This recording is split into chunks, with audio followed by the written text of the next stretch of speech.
Hello दोस्तों, नमस्कार।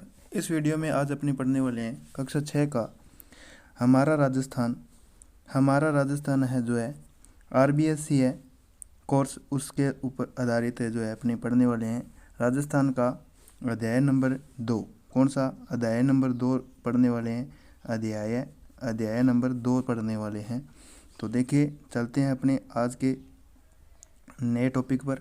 आज का अपना नया टॉपिक है हमारा राजस्थान की पाठ्य पुस्तक का दूसरा चैप्टर है राजस्थान का इतिहास। राजस्थान के इतिहास के बारे में थोड़ा सा जान लेते हैं और महत्वपूर्ण तथ्य देख लेते हैं जो अपनी छठी क्लास की बुक में दिया हुआ है। तो पहला इफेक्ट इसमें अपना है कि प्राचीन समय में राजस्थान विभक्त था। किस में था? जनपद और अंचल में था। राजस्थान के किस भाग को मरु प्रदेश कहा जाता है? बीकानेर और नागौर, चूरू, गंगानगर और जैसलमेर को और बाड़मेर को कहा जाता है। मरु प्रदेश की जानकारी कहाँ से मिलती है? मरु प्रदेश की जानकारी मिलती है ऋग्वेद से, रामायण से और चरक संहिता से और महाभारत से मिलती है। आर्यों की प्रारंभिक जनतंत्र कौन सा था? मरु प्रदेश था। कौन सा था? मरु प्रदेश था। जांगल प्रदेश बीकानेर, नागौर और जो है जोधपुर का कुछ भाग है जांगल प्रदेश कहा जाता है। जोधपुर के कुछ भाग को, जांगल प्रदेश के कुछ भाग को क्या कहा जाता है?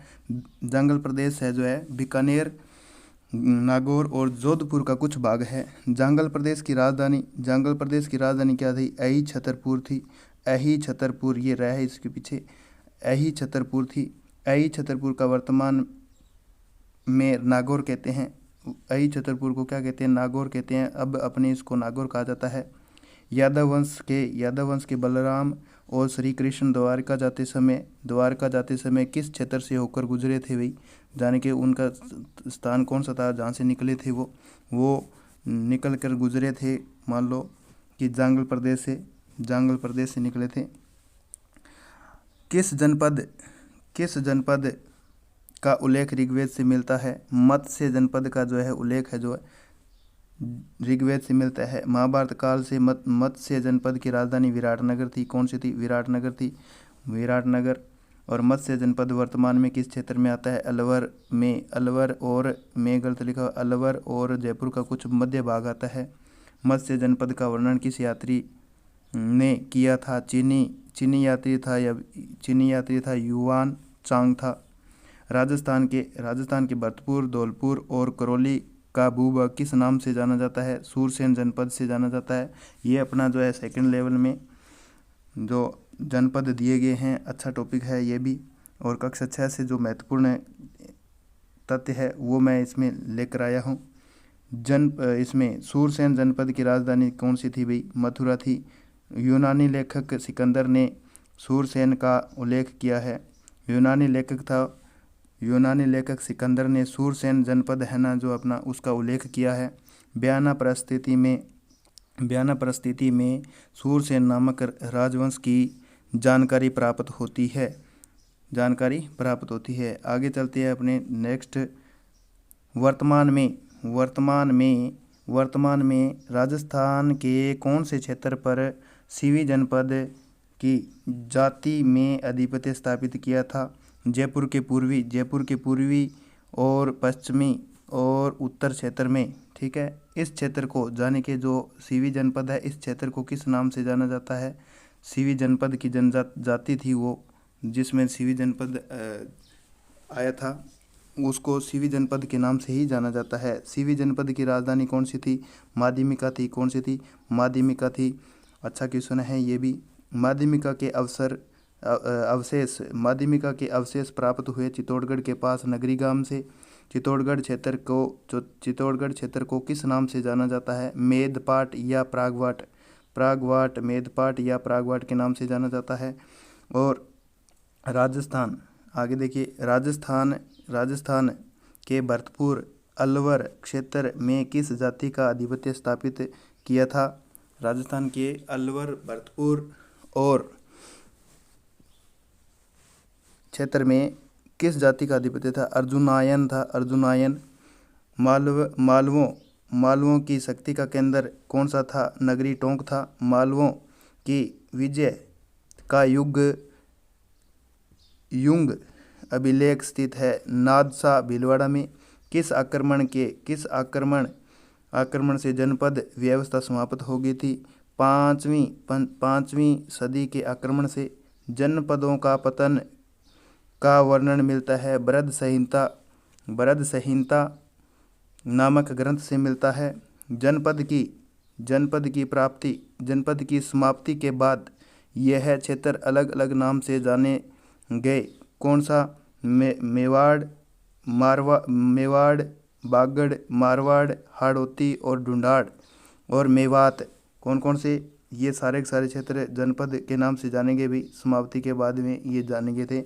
इसके बाद में है प्राचीन सीवी जनपद का क्षेत्र किस नाम से जाना जाता है? मेवाड़। किससे? मेवाड़ से। मेवाड़ की कुल राजधानियाँ कितनी थी? सात राजधानियाँ थी। 7 नहीं है, यहाँ पर ये गलती से लिखा गया है। 7 राजधानियाँ थी भाई। 7 राजधानियाँ कौन कौन सी? नागदा थी एक, तो ये गलत लिखा हुआ है, टाइपिंग मिस्टेक है यहाँ पर। नागदा, आहड़, कल्याणपुर और चित्तौड़, कुंभलगढ़, चावंड और उदयपुर, ये सब थी। ये 7 राजधानियाँ थी मेवाड़ की। राजस्थान के कितने क्षेत्र वागड़ के नाम से जाने जाते हैं? 2 है ऐसे क्षेत्र जो वागड़ के नाम से जाने जाते हैं। कौन कौन से है वो हैं डूंगरपुर और बांसवाड़ा क्षेत्र को किस नाम से जाना जाता है? वागड़ के नाम से जाना जाता है। एक तो ये है, एक और है, वो आगे बता दूंगा। सिकंदर के आक्रमण के समय पंजाब से मालव, सीवी और अर्जुनायन जातियां राजस्थान में आकर के बसी। पिलानी के पास नरहड़ क्षेत्र को बागड़ कहा जाता है। देखो भाई, 2 कहा जाते हैं। एक तो अपना था कौन सा? एक तो अपना था कौन सा था? एक डूंगरपुर और बांसवाड़ा क्षेत्र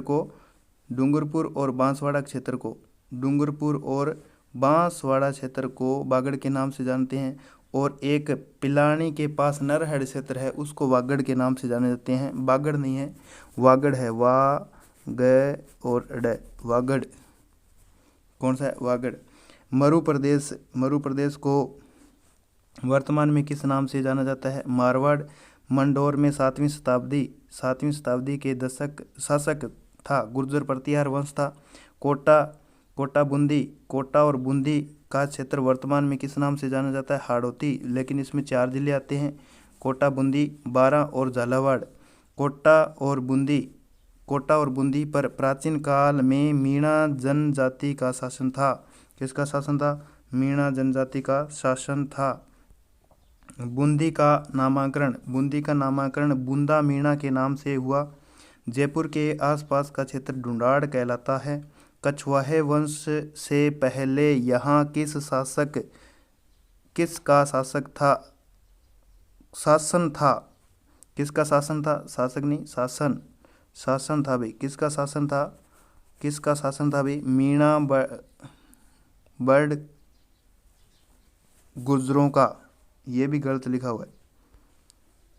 अलवर भरतपुर का क्षेत्र मेवात कहलाता है। मेवात क्षेत्र किस जनजाति का आधिपत्य था? मेवाती का प्रसिद्ध नायक कौन था? हसन खां मेवाती था। हसन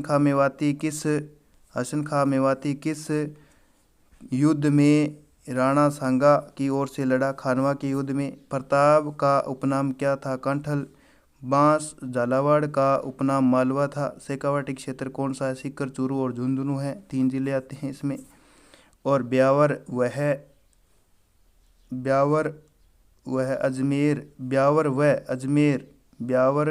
व अजमेर को किस नाम से जाना जाता है? मेरवाड़ा के नाम से जाना जाता है। और वीडियो को ज़रूर शेयर करना और लाइक ज़रूर करना। Thank you.